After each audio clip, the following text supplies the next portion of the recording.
मुझे खुशी है कि जब मैं फर्स्ट टाइम यूनिवर्सिटी के अंदर आया था ये 7 में वाले ब्लॉक का इनॉग्रेशन करने, तो मैं वीसी साहब को एक निवेदन किया था कि कॉमन एक्टिविटीज़ के लिए एक ऐसा सेंटर बनाया जाए जहां खाने पीने से लेकर खेलना, कोई किसी का बर्थडे है इस तरह की एक्टिविटी हो, काउंसलिंग हो। ये सब विदेशों में हमने सेंटर चलते देखे हैं यूनिवर्सिटीज़ के अंदर। चौधरी देवीलाल यूनिवर्सिटी सिरसा के अंदर भी इस तरह के सेंटर बनाए जाए।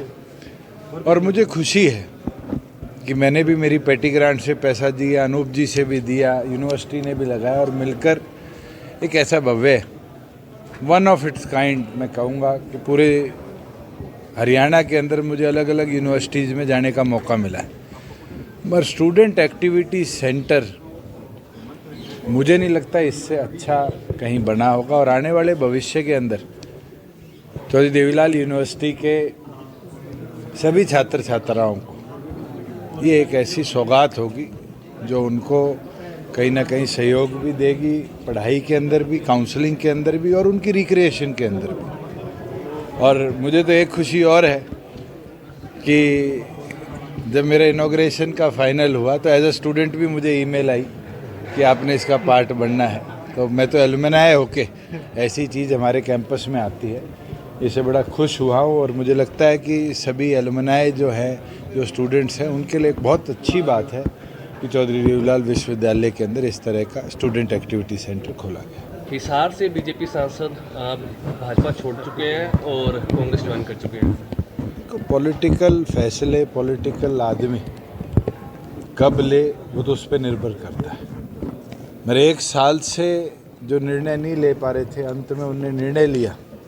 तो इनकी सोच है जिसके प्रति वो गए हैं और भगवान उनकी सोच को मैं तो ये कहूँगा कि अपना आशीर्वाद दे कि उनने जो कदम उठाया है वो किस सोच के साथ उठाया है और क्या वो आगे करना चाहते हैं। हिसार छोड़ के भागेंगे, हिसार रुकेंगे, सोनीपत भागेंगे, ये तो समय बताएगा। कंडा निकल गया आपका? मेरा तो भैया आज तक कोई कंडा नहीं है, ना निकालने की सोच रखने वाला आदमी। 4.5 साल हो गए, 10 साल एक्टिव पॉलिटिक्स में हो गए। कोई एक आदमी ये बोलता हो कि मैंने राजनीतिक तौर पे उससे द्वेष रखा या राजनीतिक तौर पर उसका नुकसान किया, गिनवा दो।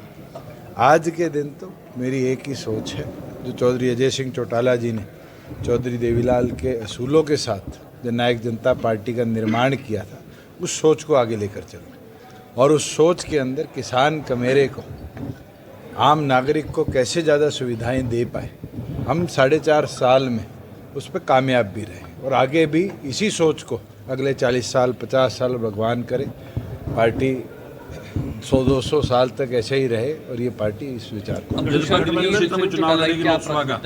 चुनाव कब तक लिस्ट आएगी? अगर चौधरी अजय सिंह चौटाला जी कहेंगे चुनाव लड़ ले तो मुझे नहीं लगता हमारी पार्टी का एक भी सिपाही एक कदम पीछे हटेगा।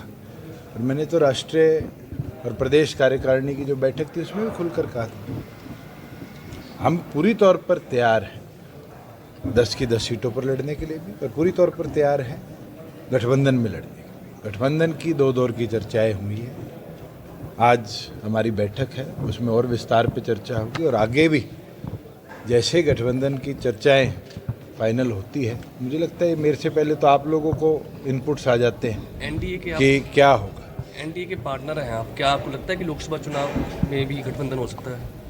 मैं तो आज भी मानता हूँ एनडीए का जिस तरह विस्तार हो रहा है, टीडीपी कल एनडीए में आई है और छोटे छोटे दल जैसे आरजेडी आया था, आरएलडी आया था, आज एनडीए का कुनबा बढ़ रहा है।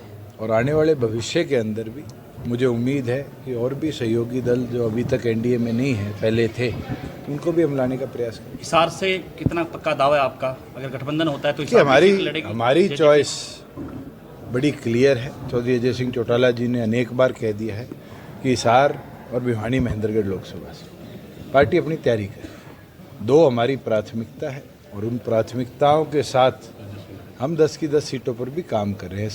6 लोकसभा हमने कवर कर ली और 13 तारीख को 7वीं लोकसभा का हम नव संकल्प रैली का जलसा करेंगे और उस दौरान पार्टी की गतिविधि जो हिसार लोकसभा में हुई है, जिस तरह विकास करा है, उसका जनता के आगे भी ब्यौरा रखेंगे। अगर गठबंधन होता है तो हिसार या भिवानी सीट ही मांगेंगे क्या, वो और भी मांग रहे हैं? देखो, हमारी प्राथमिकता है, वो तो अलायंस में बैठ के चर्चा होगी, कौन सी मिलेगी कौन सी नहीं मिलेगी, वो कौन सी लेना चाहेंगे।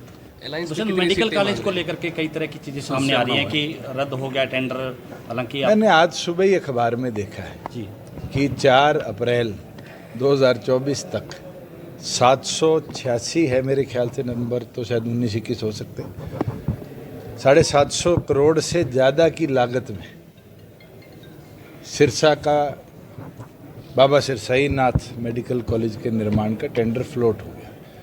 कोई टेक्निकल दिक्कत आई होगी, इसीलिए रिवाइज करना पड़ेगा। और क्योंकि ये हरियाणा सरकार ने बिल्डिंग नहीं बनानी, हमने पैसा हाइट्स को दे दिया है, जो HHL गवर्नमेंट ऑफ इंडिया की एक नवरत्न कंपनी है और सेंट्रल PSU है, वो इसको कंप्लीट करेगा।